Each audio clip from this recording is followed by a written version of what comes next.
Hello everyone, my name is Hannah Yamouti, and for my multimedia project I have chosen to discuss with you all of the infamous nonviolent movement known as the Lebanon Cedar Revolution.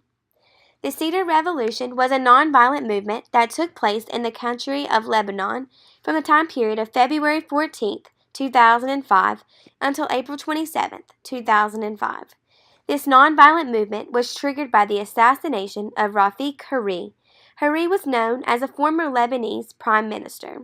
His assassination led the Lebanese people to feel the heavy Syrian influence on Lebanon politics had something to do with his assassination and demanded that this influence be removed, along with the withdrawal of the Syrian troops from Lebanon. This nonviolent movement is vital for us to study and acknowledge because it depicts just how powerful and effective a nonviolent movement can be when carried out with such determination and passion. The Cedar Revolution is also very important to Lebanon because without these actions, the Syrian troops would still be present in the country, and the independence from Syrian influence the Lebanese so desperately wanted would more than likely not have been achieved.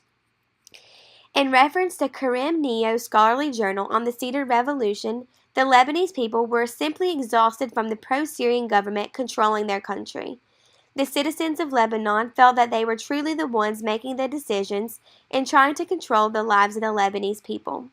In Vanessa Shield's scholarly journal concerning political reform in Lebanon, she tells us how the Syrian army formally entered Lebanon in June of 1976 with 30,000 troops in an attempt to stop the civil war occurring in the country.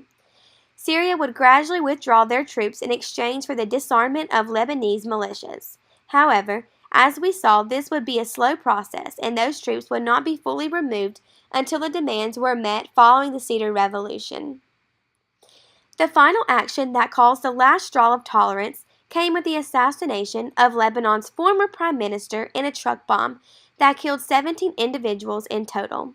This was the second assassination attempt of an important Lebanese figure within just one single year, with former Lebanese cabinet minister Marwan Hamadeh barely escaping death in a car bomb in October of 2004.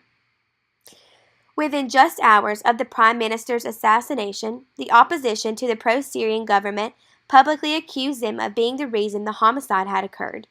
The opposition called for not only a withdrawal of Syrian troops from the Lebanon, but demanded other requests to be met also.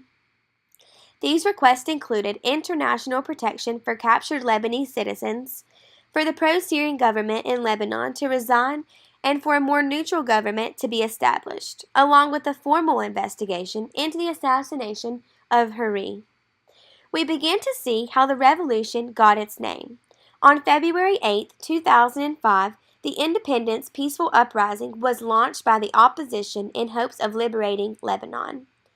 The Cedar Revolution called for massive support in favor of the Lebanese people, and in turn, huge rallies began to form to support the independence and freedom the country was striving for. This peaceful uprising spread like wildfire, gaining national attention. Neo's scholarly article also depicts the magnitude of the sudden upsurge of the Lebanese people was so overwhelming for the pro-Syrian Lebanese government, and pro-Syrian Prime Minister Omar Karami announced his resignation just 20 days after the start of the uprising.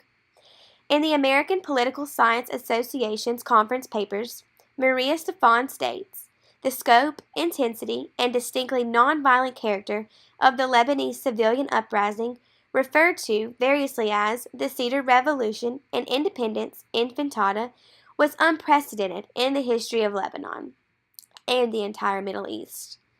This nonviolent movement began as a small group of enraged Lebanon citizens and eventually would spread to millions of individuals from all around, making its mark as one of the most successful revolutions in the country's history.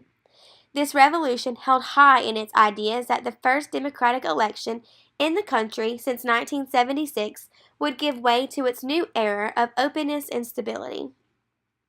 Robert McFarlane tells us how after the revolution hopes for a reconstruction were laid upon Saad Hariri, son of the first martyred prime minister.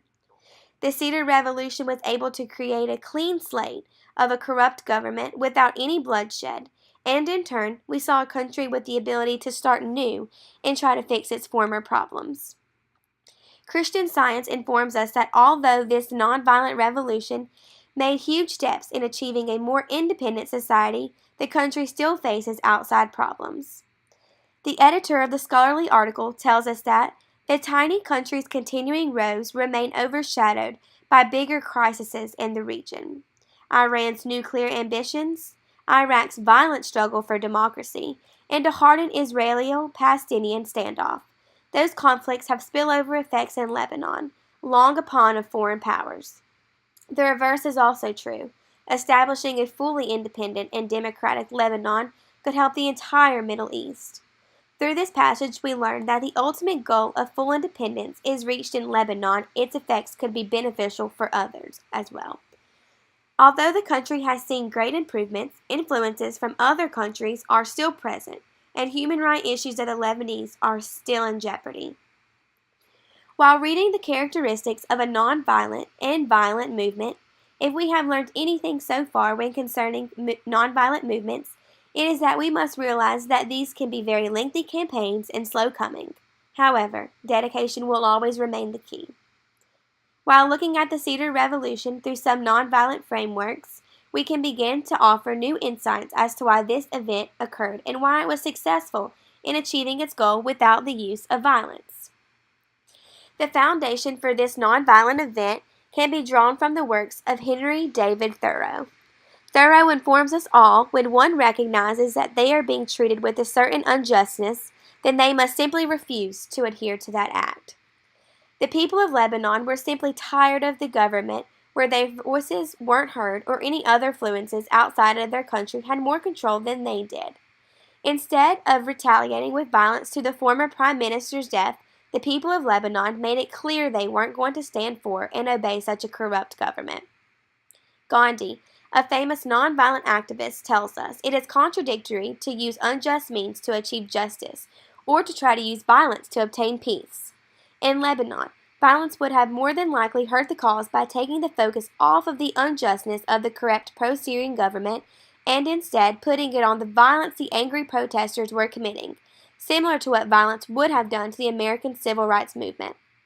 When asked with the question of how a nonviolent campaign like the Cedar Revolution can be so effective, the answer lies within the basic steps of any nonviolent movement. Martin Luther King tells us that these steps involve finding out that an injustice is alive and then taking direct action towards ending that injustice through such ways as negotiation or protest.